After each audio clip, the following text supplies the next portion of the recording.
We cannot give professional advice, but we can share our experiences. So as someone who's had an eating disorder, what would be helpful if you were in a gym situation to see and to hear from fitness professionals?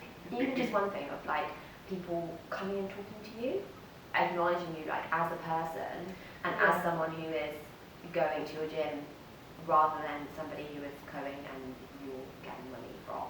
Making them feel like a human. Yeah, like they actually care. Yeah, that can almost go towards establishing that relationship where you could talk to somebody because you trust them. Because if you're suffering from an eating disorder, you're in recovery, whatever stage you're at, you coming up to somebody and saying, oh, well, why don't you come and try my whatever class, that would be for somebody who wasn't well, being like, I need to do that.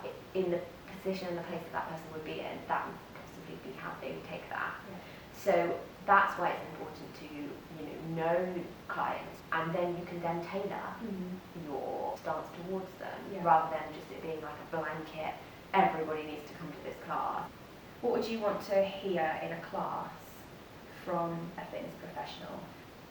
I've been to awful classes where people have shout at you, people tell you to you're not working hard enough, kind of like competitive classes, like competition with yourself in terms of, oh, you did this last week, why are you doing that today and more? And it's disregarding like everything else that you feel that day. But there's really no need to sort of like say something in certain language. So relating food and what you're doing. It can work, it motivates some, but I just think for the fact that you'll be isolating others, there must be a better universal way of addressing this than just saying, okay, well, if I say, burn off those calories, that's going to motivate those 5 people to work really hard, but actually it's going to completely turn off these 15 people and alienate them and leave them feeling actually unconfident. As a fitness professional, you don't want to leave people to leave your class feeling crap about themselves. Like, that is the worst thing that can happen. Yeah.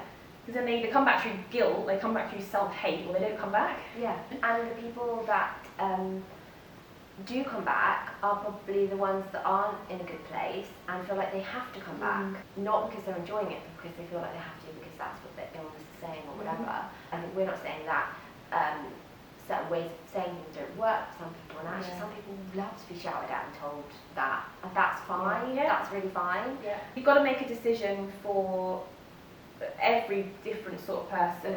You've got to bear in mind the effect that your words could have on somebody in a bad way versus the motivation that you could give a couple of people who actually would also respond to a different language that you'd be using, which was actually more positive for everybody in the room. So what sort of language do you use?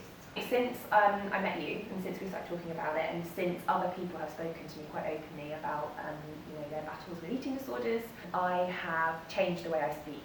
I don't think I was bad at it before, but I do think sometimes I'll be like, well, Easter, eh? Here you all are. Now that wouldn't come out of my mouth, whereas before I was still prescribed to the normal stuff you say, you know? Yeah.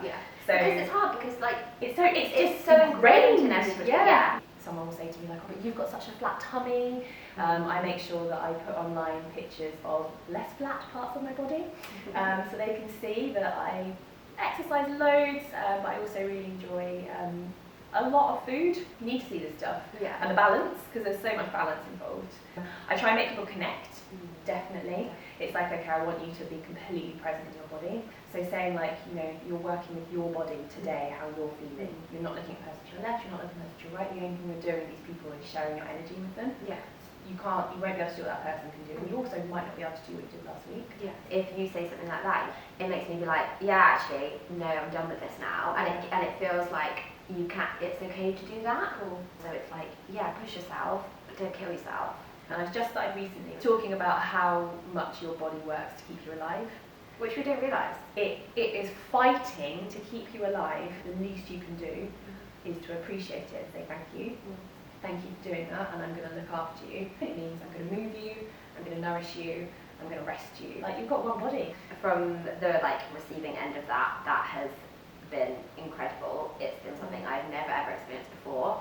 It's something that I've left and I've been like, I feel great. And I've never ever left a class before feeling great. I remember I got a text from you once You said, oh, your classes make me feel like I want to run down Park Oh, Street, which is a very, naked, he was naked, which is a very steep hill. I think it's like the kind of environment that you create means that people are able to connect with each other more. If by helping me to change the way I use my language, like you've helped me to create that, so just thank you. Had enough for now. Shut up, shut up.